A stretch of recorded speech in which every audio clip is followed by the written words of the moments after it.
Hello, and welcome to the CSTA's webinar series. We're here today to talk about social legacies as it relates to sport events. How can we define impact, evaluate opportunities, and create meaningful social impact for all sport tourism stakeholders? That's exactly what we're here to discuss today. I'm Steve Trainor on behalf of the Canadian Sport Tourism Alliance. I'll be overseeing technology, taking your questions, and supporting the presenter. Our great speaker today is Dr. Pentifallo Gadd, the principal at Halcyon Sport and Event Consulting. Caitlin has amassed considerable expertise in this field, and we are privileged to have her on the line. So before we get to Caitlin, let's go through a few technology items. There are some first-timers on the webinar today. We're representing places all across Canada, and we have some international visitors as well today. Welcome to those. And I want to quickly explain and engage all of you. So as you'll see from the technology, there's a dashboard on the top right of your screen. We want to make sure that everyone can hear me right now. So in order to do that, we want to make sure that your audio feature is working properly. If you have dialed in on your phone, please ensure that you have entered the audio PIN number. Note that all attendees are muted due to the number of people on the line and to reduce distractions for all. So if you try to speak up right now and get my attention, no one will be able to hear you. If you are using the microphone and speakers on your computer as your audio, and if you experience any trouble with the audio during the webinar, it can most likely be resolved by switching to the telephone audio option. So in order to show that you can hear me, there's a raise your hand function. Can everybody raise their hand, please, to show me that they're paying attention right now?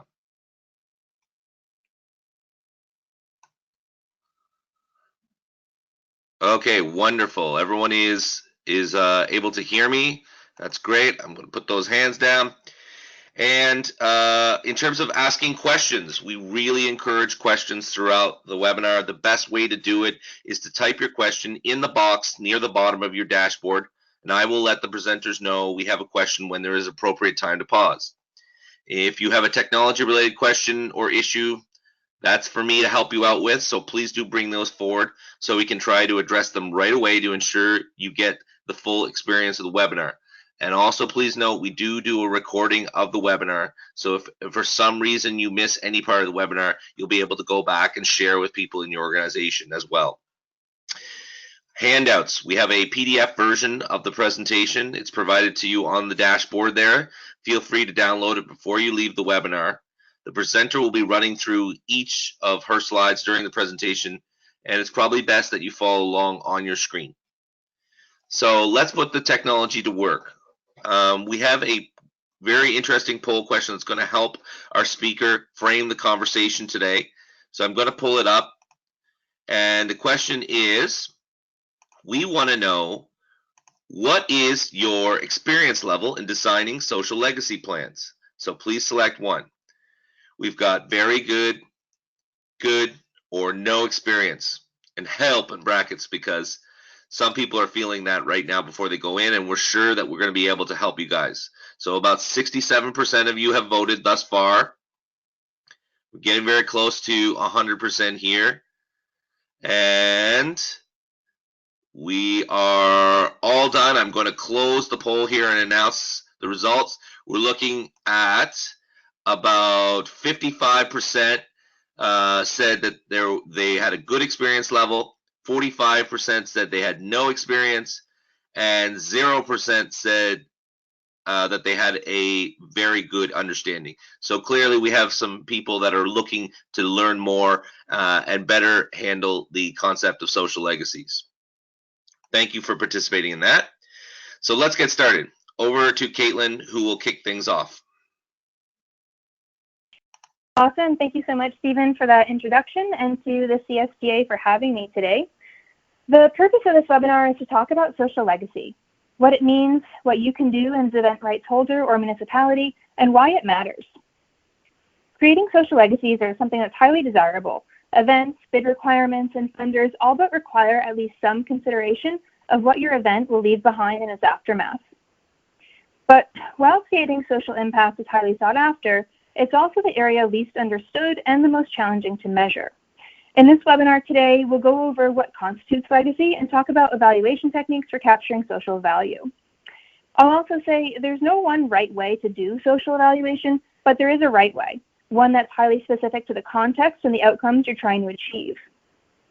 What I hope you'll be able to answer after today is, how can we best leverage the opportunities of hosting sport mega events and sport events of medium and small sizes as well to generate change in host cities? Legacy. Let's start with what legacy means, how it's used, and how it's applied in a range of contexts. So legacy is often distinguished from impacts and catalytic effects. The most common and prevailing legacy definition in use today is the one you'll see at the top: all planned and unplanned, positive and negative, tangible and intangible structures created for and by a sport event that remain longer than the event itself. That's often distinguished from impacts, which are defined a bit more objectively, considered those immediate effects of public or private event-related initiatives on the local economy, the culture, or the environment. And lastly, catalytic effects is a term that you'll often see associated with major events, in that it's hinting at that increased investment, the attention, and financial supports being made available following an event. In terms of legacy, there's no limit to the types of legacy that you'll see defined. And just having done a brief scan of the literature again in advance of this presentation, I came up with a list of the ones that are most recurring. So something that we hear a lot about is economic. What are those funds that are left over after the event? Infrastructure, what's being built, what's left behind, what's being invested, whether that's in the form of temporary seating to office infrastructure or stadiums is the most commonly thought of. And then you get into some of the social, the cultural, the sport-related, ones that are a little bit more difficult to put a finger on, but nonetheless are exceedingly popular and we see discussed at length. And lastly, those at the bottom, from an urban and an image-making perspective, events are thought of as something that can also leave an impact in the following areas, and impacting things, anything ranging from tourism to health. I pulled together kind of a quick list of the ones that really come to mind and what that means. So the ones that you're going to see at the top are often described as soft legacies or more intangible ones. So thinking of the '99 World Cup in terms of sport participation, this is broadly considered to be a watershed moment for female sports participation in the States. So that class of 99ers, that iconic image, is thought to be, what's really kind of led to a lot of development of soccer in particular in the U.S. Thinking about from more of a civic and an image-making perspective, Vancouver 2010 also comes to mind. So really often people define this as kind of a changing what it means to be Canadian, and those kind of ephemeral feelings of celebration and going on in the city that people really affect how people feel about their city and how they feel about being Canadian. Calgary would also fall into similar regard, and although we know now that Milan Cortina will host in 2026, Calgary in '88 still bears remnants of those games, particularly from a volunteering and an urban identity perspective. Down below, we have a couple harder legacies. So Vancouver 2010, that SkyTrain connecting the airport to downtown Vancouver. London 2012, a great number of sports stadia and other sport-related infrastructure was developed. And Barcelona '92 is often considered the foremost example of legacy in terms of an urban image-making perspective and an urban regeneration perspective. But something that is worth talking about is that, particularly with the ones you see on the bottom, there's also an opportunity cost, negative outcomes, and examples of mismanagement on the other side of this coin. So yes, the SkyTrain went in and went to Vancouver, but in its place, that investment for the line connecting UBC to the Arbutus corridor was passed over. In terms of London, London is actually quite a sad example of how legacy planning has failed. So in this case, an 8-lane track was built on the inside, meeting IAAF criteria. However, that made it extremely unpopular with the local football team. Originally, I believe it was Tottenham Hotspur, was set to move in. So what they did instead was spend £323 million just to retrofit that stadium for its use. It was also determined at the time it would cost £320 million to knock the stadium down and build a football-specific venue. And lastly, in terms of Barcelona, yes, even if you go to Barcelona today, you'll see a lot of Olympic remnants and a lot of evidence of what that meant from an urban perspective, especially in those downtown areas near the beachfront that you see pictured here. However, it also led to wild real estate speculation and trying to change that market forever. So even though, particularly on those harder legacies, we see this, yes, we've got something left over. However, there's always a second side of that coin.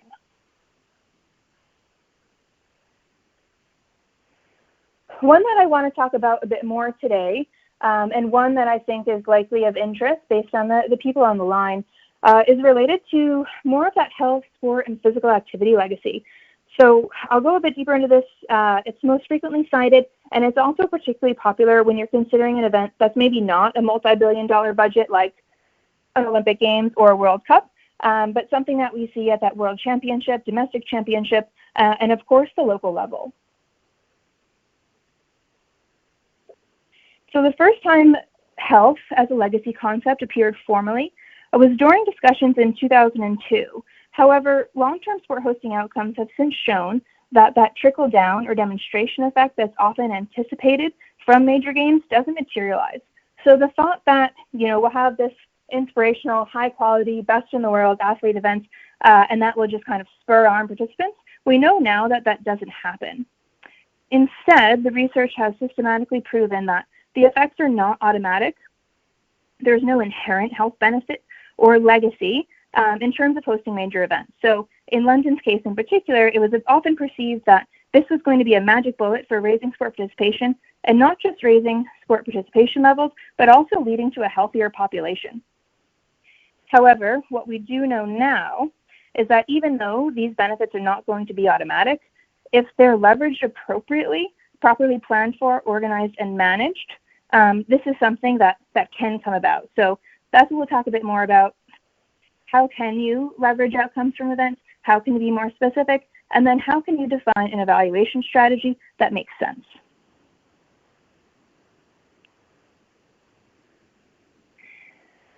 This is an example. It actually comes from Vancouver's bid book, originally authored in 2002. And why I wanted to pull this out, because I think this is a pretty common trap. So saying that, physical activity is essential to personal health, strong families, healthy communities, even to go so far as to say it's going to reduce policing costs, are all very broad and overarching, even systemic, societal level claims to be making.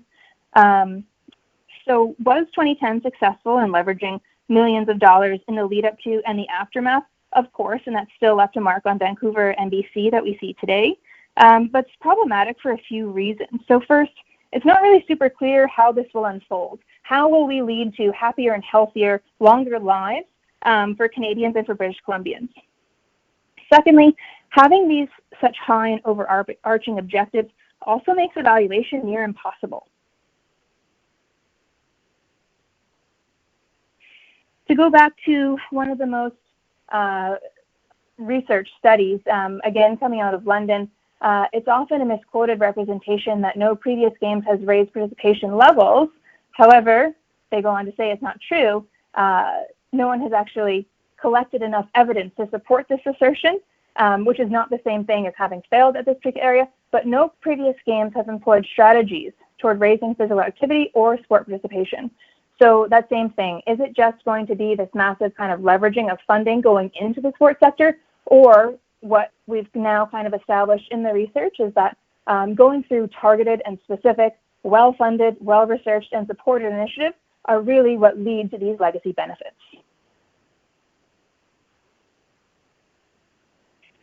Okay, so then back to legacy and understanding how you can leverage event outcomes. Here's kind of the key questions to really consider. So who's affected by the change?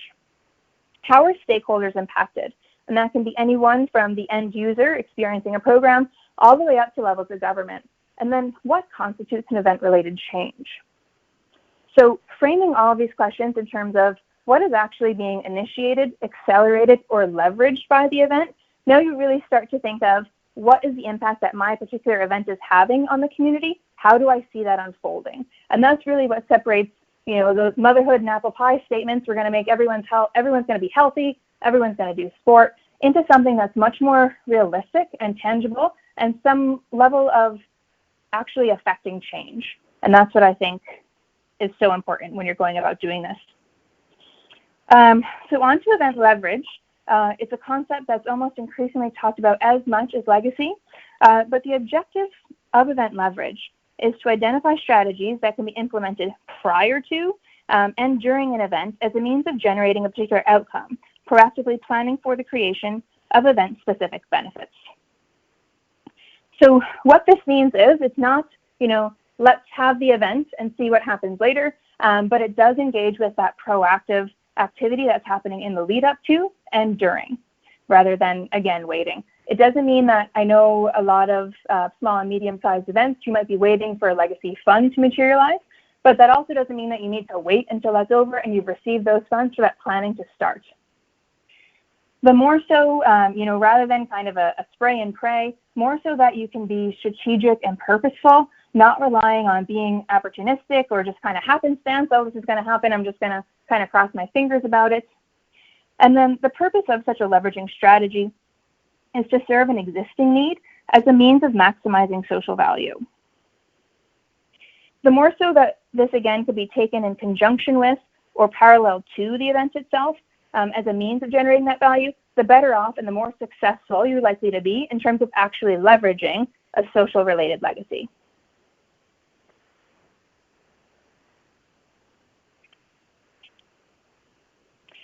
So this brings me to my next major question. Knowing that legacy needs to be properly managed and accounted for, what are the ways in which we can do that? So there's really no shortage in terms of the types of evaluations that are out there. And so I broke down just probably the most popular and most frequently well-known in the field of evaluation. So from an economic perspective, probably the most common that you're going to see out there and you probably are familiar with will be input-output modeling. So that's collecting data on the ground, applying a series of multipliers to come up with a reliable and generated estimate of what kind of economic activity is connected to your event. Other full economic evaluations that could take anywhere from months to years to complete would be that family of cost consequences, minimization, utility, and the most well-known in that family, cost benefit. From an environmental perspective, the one that's most in-depth and probably most preferred would be life cycle assessment. So one that's going to take care of anything from, how concrete is being made all the way up to how is that temporary building being disposed of. These are things that are extremely costly, extremely time-consuming, but are thought to provide the most information in terms of what's actually being affected. And then in social, I would say there's lots of ways to go about this. The most common being kind of your traditional social impact assessments, but other forms of evaluation here can also be particularly powerful. So developmental evaluation involves the embedding of evaluators as part of that process early on. So they're collecting data, not just in a formative way, but they're really going through with the cohort to find out about the changes that are being realized. The next would be utilization-focused evaluation, or UFE, and that spins evaluation on its head in that it asks the program directors, the program participants, what's actually going on, and it frames their evaluation in ways that it can actually help the program. And then the one that I'll talk about later on in this presentation will be social return on investment. So social return on investment, I particularly like. I think it's really useful in terms of gathering a broad composite of the inputs that are going into a program, and then through a couple different forms of evaluation, finding out what's being generated as a return.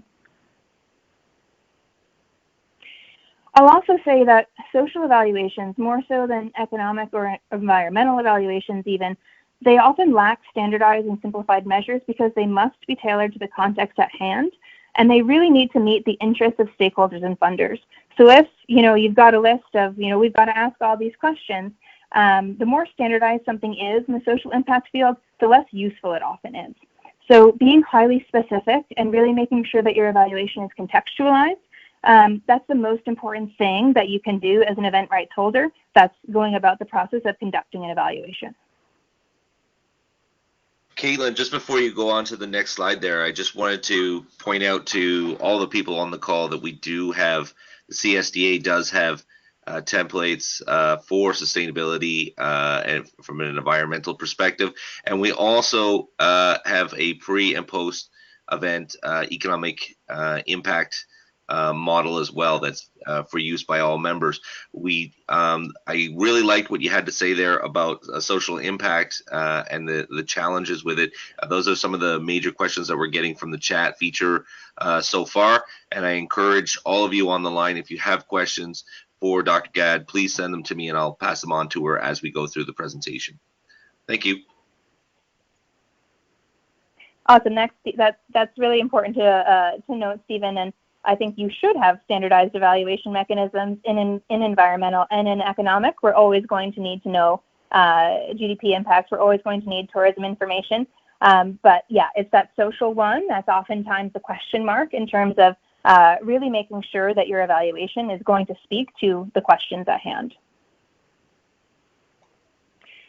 So a little bit just to go back to monitoring and evaluation, you'll often hear this described as M&E, separating that monitoring from the routine and ongoing, that more systematic collection and review of data. A lot of you are probably doing this on a regular basis. So, how many downloads do we have? How many people are registered? How many tickets did we sell?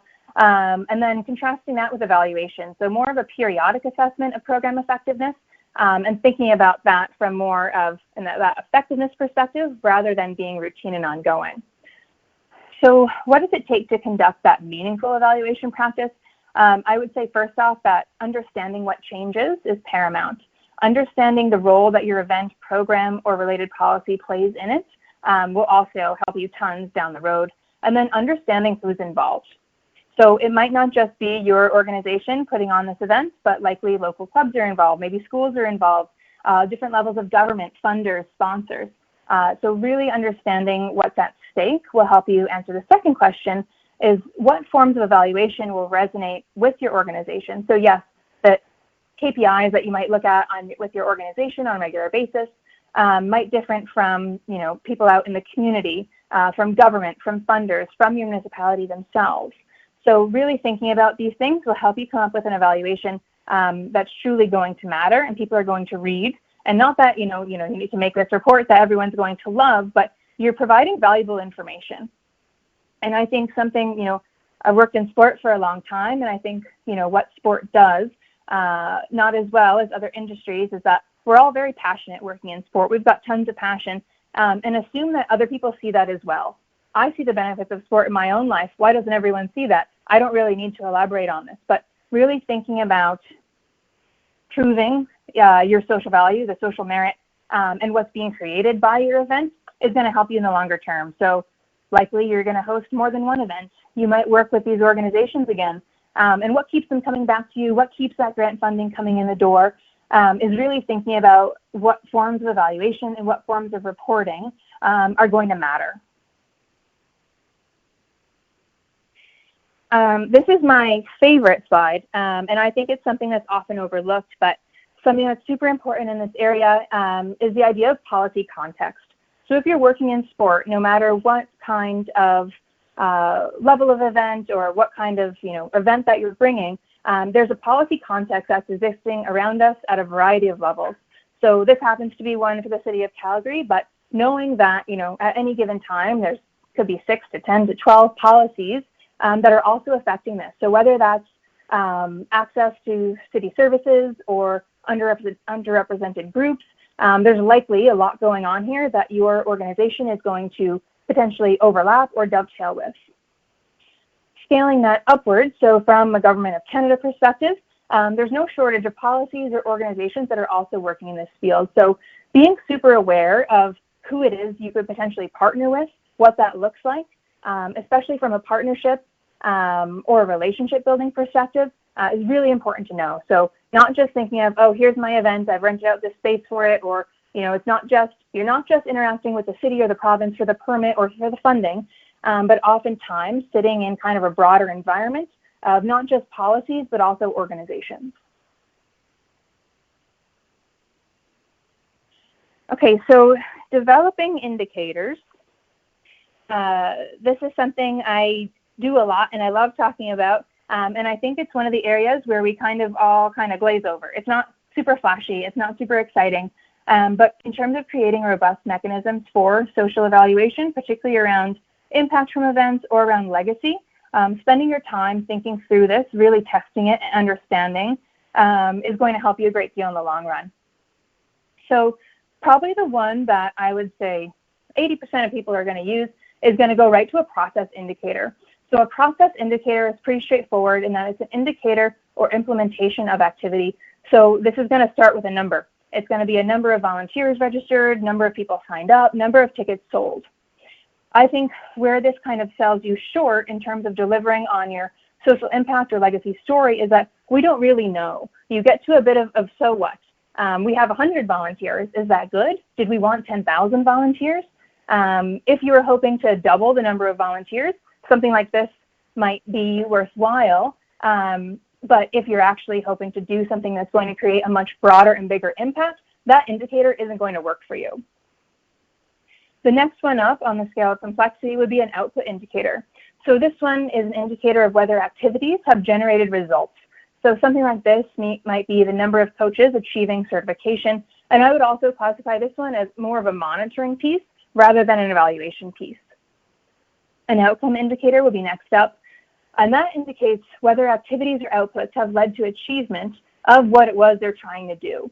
So this is really important when, let's say, you're thinking about skills level in a particular program or confidence, self-esteem, physical literacy. You want to know how many people are acquiring these skills, applying these skills. So those are things that are often done through surveys, participant observation, developmental evaluation is good for this as well. But as you're gathering evidence of this, this is something that's going to speak more firmly to that evaluation perspective, less so monitoring. So you might be collecting this data based on something like, how do you feel, your confidence has grown over this time? And then we would introduce a number of time periods in support of that. And the most, I think, important is the impact indicator. And this is the one that's truly going to tell your story. So this is considering the long-term impact or effectiveness of your program, your intervention, or your project. So something like the increased employment rate of volunteers, that's going to be super impactful and super powerful. That's not just saying, oh, we've got 500 volunteers this year, but it's actually saying that 80% of our volunteer corps went on to apply this skill in another event or in their job market or at their colleges or with their friends. So the more that you can get to these impact indicators, and they are the hardest to do, they're the hardest to collect, they're the hardest studies to design, but this is what's really going to tell your story. So if you think of, I had 500 volunteers as opposed to 80% of my volunteers feel more confident and have gained increased skills and improved their employability overall, that's something that's going to be super attractive, not just for you, not just for your funder, not just for reporting's sake, but also in terms of communicating that value that exists. Caitlin, just a question on that last one about the output, the impact, the example of an employment on employment levels. I've seen a couple of great stories about how there's been sport programs that have been used in order to help at-risk children in various places across Canada. But one of the challenges that they like to mention is if they get to students during a certain time period, say whether they're 10, 11, 12, it becomes very hard to track those people over a long period of time to create that sort of an analysis regarding their their education or their employment outcomes. Do you have any other like an example of a story like that where they how that would be done? Yeah, totally. And I'm not suggesting you follow kids over their lifespan, although there are studies that do that. But more so thinking, let's say another good example is retention. Let's say you've got a program that's aiming to increase the retention of female athletes, particular program. What you could do at the conclusion of that program is to ask the extent to which they intend to return. That's not as powerful as did they sign up again next September. If you had the resources and the time, I would send that survey again that next September to say, did you re-register? Were you part of this old program and now you're here again? Because that's the only way that will actually have true retention. But you can also measure intent. So if you could only, I know if you're on any kind of government reporting cycle, you've got an end of a fiscal year, you've got 3 months to report. You might say, do you intend to come back next year? And even communicating 100% of our participants intend to return, that's even better than saying we had 25 participants. So the more so, that you have that kind of luxury of time, the better. So even just looking at the next year's cohort to say, are you a repeat, sign up from last year, that'll also give you retention. So it doesn't have to be anything super extreme. You don't need their life story, but the more so that you can put a finger on something like that, the more powerful that data will be. All right, a follow-up question that we've got here is has there been a lot of examples that you've seen in your experience where people are trying to measure the people that are coming into a program like that at the start and also at the conclusion of it to try and find if there's been sort of any improvements in certain areas and factors? Yeah, that would be the most common, is to start out with that baseline, find out what their perceived proficiency would be the way to go. There's a couple different standardized questionnaires that are used by practitioners in this field that give you a good rundown of what kind of Likert scales you would apply and then how you would ask them. And then you kind of have to make up your own recommendation in terms of the intervals that you would ask them. But at the very least, that baseline and the post survey is going to be super worthwhile. The more so that you can do those checks on an ongoing basis, the better. But I think we all know what survey responses look like. So I know there's lots of people all the time that are testing new ways to kind of get that data in more of a live situation, so you can kind of have that on an ongoing basis. So even just incorporating those measures throughout the duration of your program would also be a good way to go. Awesome. Thank you.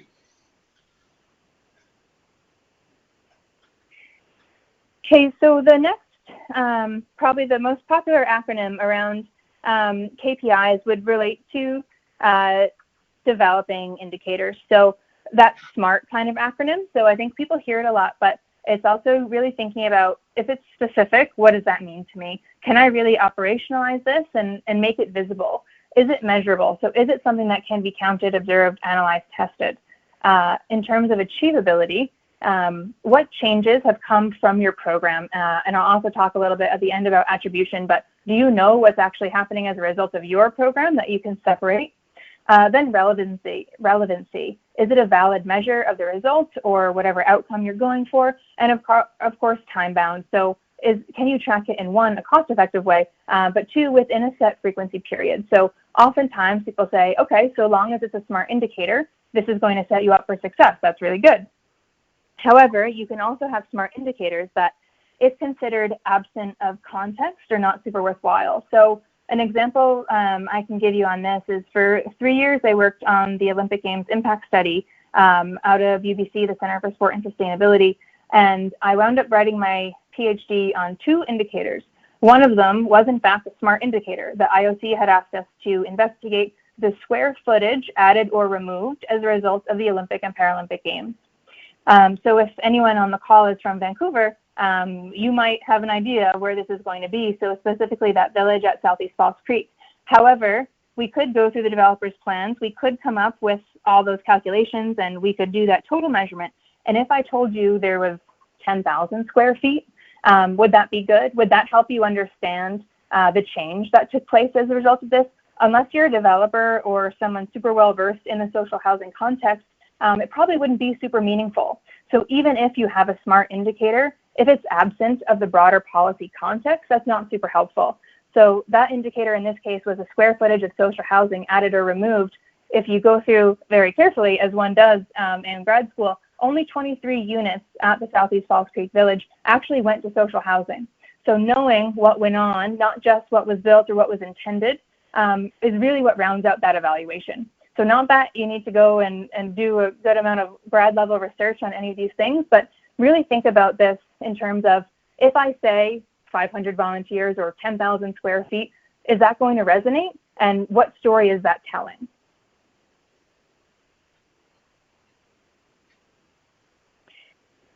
Okay, so in this last section, I'd like to introduce you to one particular social evaluation framework that can align with the concepts that we've already spoken about here, and then define policy linkages within the evaluation process. So first, what is it? Social return on investment is a framework for measuring and accounting for value, particularly non-market, economic, social, or environmental value of an activity, intervention, or policy.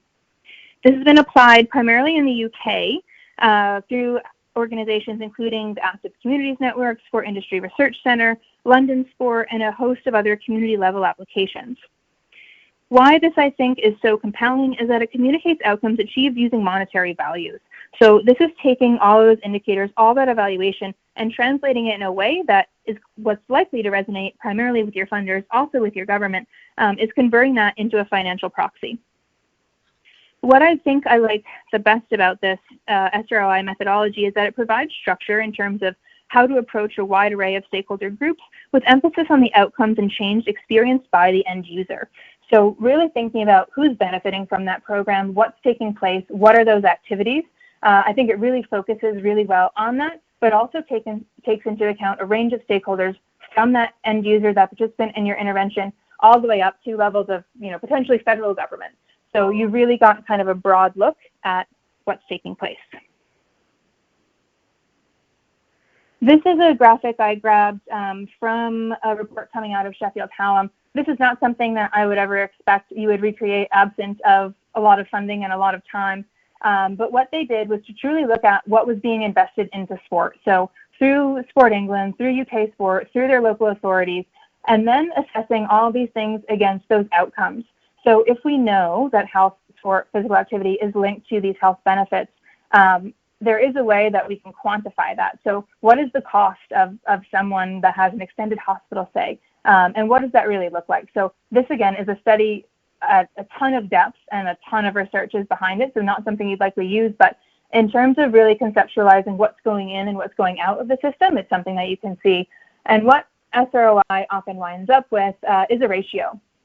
And having worked with lots of governments in the past, this ratio is also quite compelling. So in this case, every pound spent on sport, there was $1.91 worth of benefits being generated. So that puts something in terms of, is this a good investment? Is this a good idea? SROI is quite nice in that it can be predictive and evaluative. So it gives you the tools to kind of lay out what do you expect is going to happen. Then what you do is align financial proxies next to those things. So, we expect that, our participants are going to have increased confidence. They might gain these new skills. And then financial proxies help identify what you would otherwise have had to spend in order to achieve that outcome. It doesn't mean that, a check is being written for 44 billion pounds, but it does mean that there's an accounting taking place here that's really capturing what we formerly considered, a non-economic, non-market good, and really quantifying it in a language that's going to resonate. Oftentimes, I think getting hung up on the economic return is something that people see probably the most often, but is that also because of a discomfort and unfamiliarity in talking in terms of social return? So the more so that you can bring these two things together, I think it makes quite a compelling case. The other thing I quite like about social return on investment is that it does a sound job of accounting for attribution, displacement, crowding out, drop-off effects. These are big methodological implications from the social impact area that make conducting impact assessments not just a challenge, but also extremely intimidating. So this helps break down and assess what's actually going on here. So dead weight, it's what would have happened without the activity. Is what you've created through your intervention so unique that, this would never have happened otherwise? Displacement, who's coming to your program that probably was going to sign up for another one anyway? Attribution, this is the most important, I think, but who else contributed to the change? To what extent can you say that the outcomes here are directly linked and attributable to your organization, intervention, or program? And lastly, drop-off. Yes, there are benefits in the present term, and net present value is something that's talked about, particularly in the drop-off rate, but do you expect benefits to accrue in future years? And then what this helps you do is measure, account for those changes, and really kind of literally drops that off once they last longer than 1 year. So it helps you conceptualize that. And what all these things serve to do is really to make it resonate with what you're working on, and to make sure you have it really overclaim tons of value for something that maybe you weren't super responsible for. These are the 7 principles that come from SROI. And, everyone often thinks about methodologies, if I just take this and do this, this will be fine. But really what any of these things are is a framework for how you approach your work. So these 7 steps are things that, the Social Value International folks, the SRIO folks, would highly recommend that you do. And it's just going to make sure that your research progresses in a way that's going to be worthwhile, and is going to provide benefit to you who's gone through the work and the process of generating this evaluation, but also make sure that you can really stand behind it. So this includes anything from involving stakeholders, pretty heavy consultation up front, all the way to articulating how change is created and what that means. This is often done through a logic model or theory of change. And then the materiality question. So materiality is something that's really important, and it might seem overwhelming to think of, oh gosh, I've got to, calculate all the inputs. Let's say you're using a major stadium. You're not going to look at, what does it cost to keep the lights on in the stadium, but the most material proxy to use would be, what does it cost to rent this at this particular rate for this particular time? So rather than being kind of overwhelmed by what may or may not be material, it really helps you focus on drawing reasonable conclusions and making sure that it's going to be fair and accurate. These last three principles related to, not overclaiming, being transparent, and verifying the results means that everything is very methodically documented. If you've got a good SROI report going, you really can stand behind all the numbers, all the proxies that you created, and create a very elaborate and well-detailed paper trail that will help these results stand up in the end. So on this slide, this is how I like to conceptualize SROI, and really I frame this as kind of a logic model-based framework. For those who haven't used them before, logic models help define and explain social impact by detailing the ways in which change will unfold, identifying long-term change, and then mapping backwards to identify those necessary predictions. So by defining those inputs, outputs, outcomes, you can kind of think through this in kind of a linear way and see how that trajectory is going to unfold. You can kind of see how this is going to align. So taking that logic model that you see going on from inputs over to the right all the way towards impact and putting that against stakeholders and policies. So really thinking through who's affected, what's going to change for them, who do we intend to have an impact on, who might we not intend to have an impact on, but might also be a part of this process. And then that policy perspective again, so what policies are currently in place as a result of or potentially be leveraged, initiated, accelerated by the event. Really thinking through how these things mesh together will be super important in the longer term. And then we move into the inputs, the resources, and the activities, what's being invested, and tracing all of those through the intermediate outputs and different methods of impact. So let's say you've got a particularly long time horizon too. You might also notice that these all align with different kinds of indicators.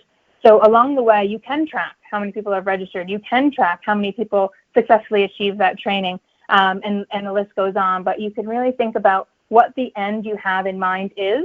And it's not going to be, we're going to improve the health and well-being of, fill in your province here. But more likely, you might be extending access to or generating, resources for. Really think about that impact in terms of what's achievable, what's measurable, and you can really be realistic and focused.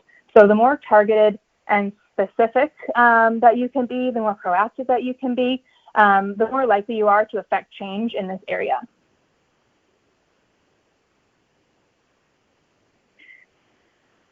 A little bit more just on kind of these methodologies in general. Those templates, the guidelines, the framework, they tell us how to do evaluation, but they don't tell us what to evaluate. You could download all the SROI resources in the world, but it's not going to tell you what exactly you need to look at. What questions do you need to ask? What surveys do you need to run? What data do you need to collect on the ground? That really comes from either the evaluation you built into the team or you're generating that from elsewhere, but that's never going to be something you're ever going to find by Googling. You really got to think about that program and what it means and how it's specific to what it is you're trying to achieve.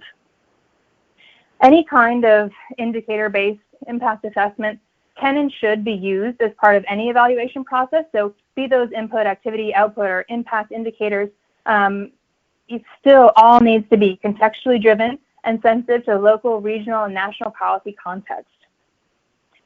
SROI, above everything, provides a framework for how we can better understand the process of who benefits, what outcomes are projected, and how we can communicate to those potential outcomes in a way that resonates with stakeholders and ensures that that evaluation process is meaningful. So SROI truly can supplement the evaluation of social legacies and thus offering us a meaningful and contextually specific form of analysis. Lastly, in terms of takeaways, these are the questions in bold here that, if you're going about creating a social legacy, that you should probably be asking yourself. So do you understand what changes? Doing that evaluation work is easy if you really do think about that change you want to see at the end. What has been initiated, accelerated, or otherwise leveraged by the event? So defining, explaining that impact, and identifying how that change is going to unfold, what's involved, and what dovetails with that, super important.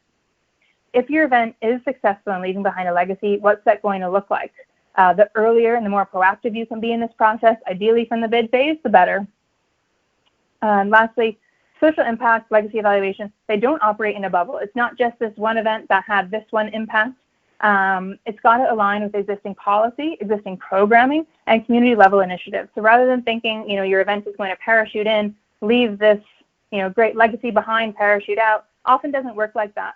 So knowing who's on the ground, what that local community of stakeholders look like, that will really help you answer the question of, if your event has left behind a legacy, how will you know? So those are all the formal slides I've prepared for you this afternoon. So I'll turn it back over to Stephen, and happy to chat through anything further. Okay, well, thank you so much, Caitlin. That was wonderful. As a perfect presentation for the group based on the poll at the start in terms of our experience in the field.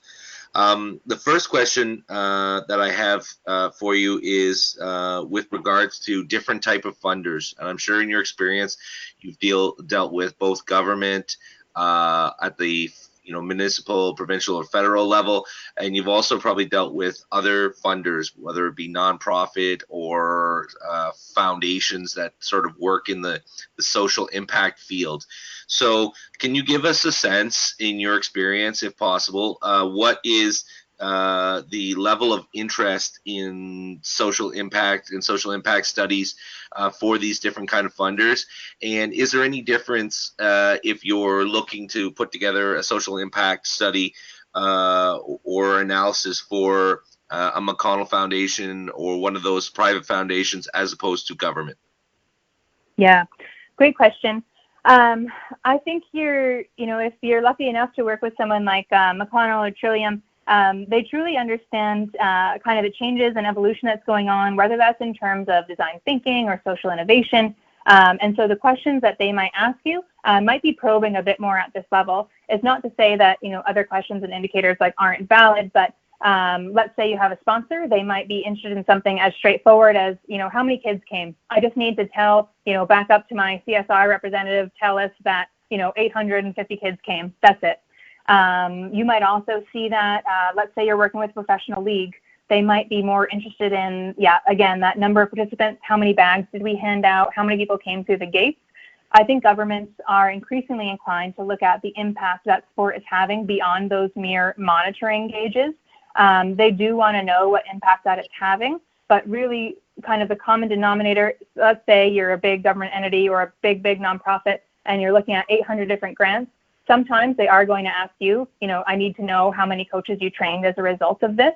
But I think, I would say from my experience, they're certainly willing because sport plays a major role. So whether, I think a lot of us are probably under some ministry of tourism, of arts, of culture, those governments are increasingly inclined to look at what's going on once this event has concluded. So I think you'll see a range of different kind of questions, or maybe they've probably asked you to speculate before your program has even started, what's the impact you expect to have. But the more so you can think about that social impact and frame it in terms of those broader impacts, not just those kind of activity reporting numbers, that's going to be appreciated no matter where you are. So yeah, different levels will ask you different questions for sure, but incorporating this will serve you well at every stage. Excellent. So another question comes probably as a result of this group being very sophisticated in terms of dealing with federal and municipal and provincial governments in terms of economic impact, or even sort of on the environmental sustainability side as well, which the sector is becoming very aware of. But when we talk about legacies, I really think that a lot of people, it resonated with them that you talked about not overstating the impact that you were making. It's better to measure stuff that you can do and not overstating it, because I guess there's a social capital to an organization that's able to report accurately what kind of difference they're making. Do you have any sort of anecdotes, without naming names, any anecdotes about a group that may have overstated it and unfortunately got ratioed whenever they released results or got some negative feedback on their reports? Ooh, interesting. I can't think of any off the top of the head, but oftentimes when you read it, you see it. I spend a lot of time going through Olympic bid books. I was in Paris last week with some folks from the IOC, and they were telling us about Rio's legacy. And it doesn't take very much. I think anyone that followed the games likely knows some stories that go counter that narrative. So that's why, I think we see lots of bids dropping out these days and not going forward, and kind of lack of public support for mega events at the highest level, because there's definitely an increased public awareness around what may or may not actually be happening. So certainly I would say, at the IOC level, it's a bit of a new awakening. They've got a bunch of new reforms that are attempting to better align those projected legacy outcomes with the city's actual long-term planning, knowing that, it's not always a great idea to build a brand new World Cup stadium in the middle of the Amazon, where there isn't a local team and there's no infrastructure to support it.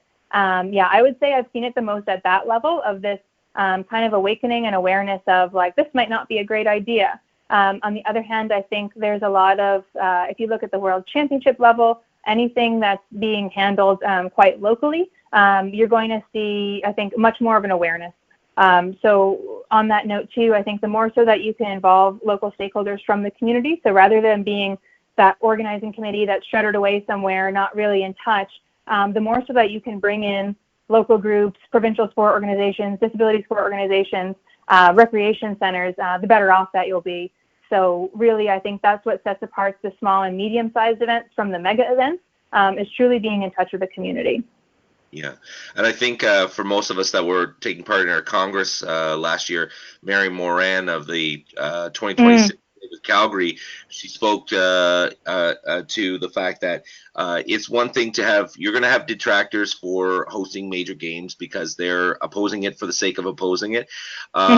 It's really what's important is making sure that you maintain